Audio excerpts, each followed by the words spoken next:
Hello student, I am Jilajit Yadav, class 10 chemistry. Today our topic is reactivity series of metals. Reactivity series of metal. क्या मतलब इसका? The order of intensity और reactivity of metal is known as reactivity series. यानी किसी भी metal का जो intensity का ऑर्डर होता है वो क्या कहा जाता है? Reactivity series. Reactivity of element decreases on moving from top to bottom. यानी टॉप टू बॉटम अगर हम जाएं तो मेटल्स की रिएक्टिविटी जो है वो क्या करती है? डिक्रीज करने लगती है। क्या करती है? डिक्रीज करती है। इसका मतलब क्या होता है? जैसे मैं पहले लिखूं, हमारे मेटल्स हैं potassium, sodium, calcium, magnesium, aluminium, zinc, iron, lead, hydrogen, copper, mercury, silver, gold. Hydrogen से ऊपर और हाइड्रोजन से नीचे। जब हम टॉप टू बॉटम जाते हैं, ऊपर से नीचे की ओर आते हैं, तो रिएक्टिविटी डिक्रीजेस। रिएक्टिविटी क्या होती है? डिक्रीज करती है। ठीक। इसका मतलब जो ऊपर के एलिमेंट हैं वो मोस्ट रिएक्टिव हैं और जो नीचे के मेटल्स हैं वो लीस्ट रिएक्टिव हैं। इससे एक चीज़ और होता है, जैसे हम जब रिएक्टिविटी जानते हो, अगर हमको यह पता है कि यह रिएक्टिविटी क्या है, तो इससे यह पता चलता है कि जो ज़्यादा रिएक्टिव होता है वह किसी साल्ट से उस मेटल को रिप्लेस कर देता है। यानी जो मेटल दूसरे मेटल से ज़्यादा रिएक्टिव होता है वह क्या करता है? अगर उस साल्ट में है, किसी साल्ट में मिला हुआ है और दूसरे मेटल के साथ उसका रिएक्शन कराए तो वह क्या करता है? उस साल्ट से उस मेटल को क्या करता है? रिप्लेस कर देता है।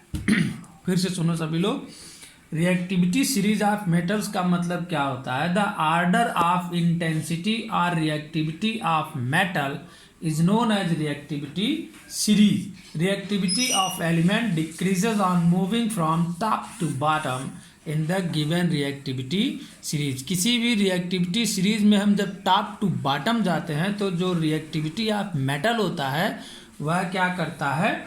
डिक्रीज करता है। क्या करता है? डिक्रीज करता है। जैसे यहाँ potassium, sodium, calcium, magnesium, aluminium, zinc, iron, lead, hydrogen को स्टैंडर्ड माना जाता है। Copper, Hg, Ag, Au। इसमें सबसे रिएक्टिव पोटेशियम है और सबसे लीस्ट रिएक्टिव कौन है? गोल्ड है। सबसे लीस्ट रिएक्टिव कौन है?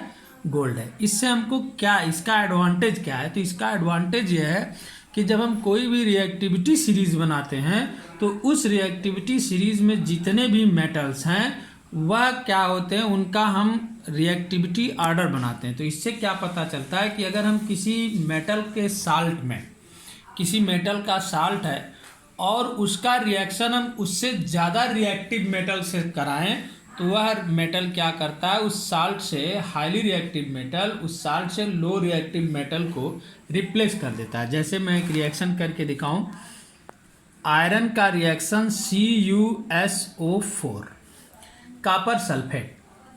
कॉपर सल्फेट एक साल्ट होता है।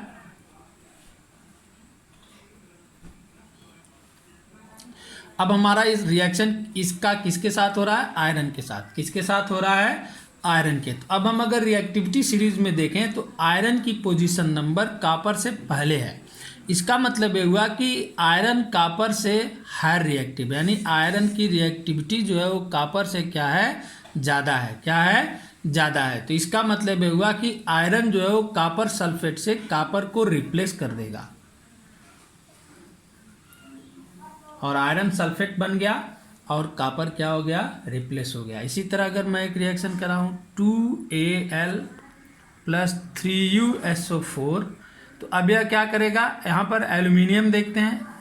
एल्युमिनियम जो है कॉपर से पहले है, तो इसका मतलब हुआ कि एल्युमिनियम कॉपर से हाईली रिएक्टिव है, तो यह भी कॉपर को क्या करेगा? रिप्लेस कर देगा और खुद का साल्ट बनाएगा और कॉपर कहाँ आ जाएगा? बाहर।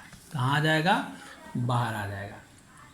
अगर हम जो है कॉपर का रिएक्शन, जैसे अगर हम कराएं 2AgNO3 तो कापर की पोजीशन सिल्वर से पहले है, Ag से पहले है, यानी कापर सिल्वर को क्या करेगा, रिप्लेस कर देगा। क्या कर देगा, रिप्लेस कर देगा। अगर हम सिल्वर का रिएक्शन CuSO4 से कराएं तो सिल्वर क्या है, कापर से बाद में है, तो इसका मतलब कि कापर के बाद में है तो कापर से कम रिएक्टिव है, तो सिल्वर कापर को रिप्लेस नहीं कर पाएगा। इसका मतलब कोई भी रिएक्शन नहीं होगा। बात समझ में आई? क्या हमने पढ़ा, रिएक्टिविटी सीरीज ऑफ मेटल्स, यानी जो मेटल की रिएक्टिविटी को जिस सीरीज से शो कर दिया जाए वही सीरीज क्या कहलाती है, रिएक्टिविटी सीरीज ऑफ मेटल। इस रिएक्टिविटी सीरीज में टॉप टू बॉटम जब हम जाते हैं तो इस रिएक्टिविटी सीरीज में जैसे ही टॉप टू बॉटम जाएंगे तो मेटल की रिएक्टिविटी जो है वो क्या होती जाएगी, कम होती जाएगी, लेस होती जाएगी, यानी डिक्रीज होती जाएगी।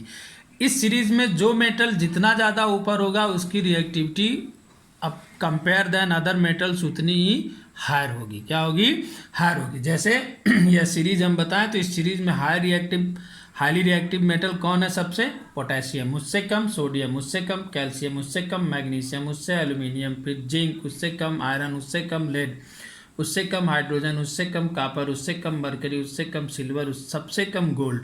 यहाँ एक क्वेश्चन बनता है कि यहाँ पर जो है हाइड्रोजन भी हमने रखा हुआ है और हाइड्रोजन कोई मेटल नहीं होता है, फिर क्यों है, तो हाइड्रोजन जो है यह इलेक्ट्रोड जो होता है, स्टैंडर्ड इलेक्ट्रोड का मेजरमेंट हाइड्रोजन से ही किया जाता है, जिसको 11th में जब तुम लोग जाओगे तो उसको पढ़ोगे।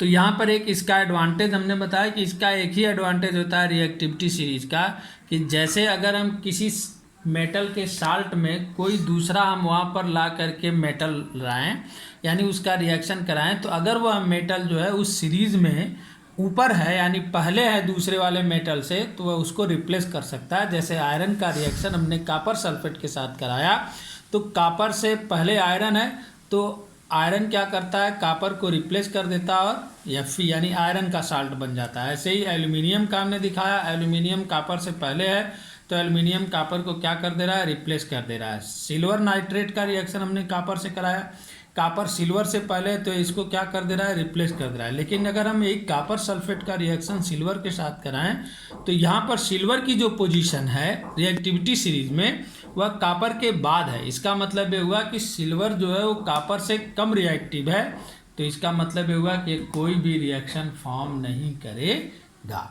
इस तरह से हमारी मेटल की पूरी टॉपिक कंप्लीट हुई। नेक्स्ट वीडियो से हम लोग नॉन मेटल पढ़ना शुरू करेंगे। ठीक है।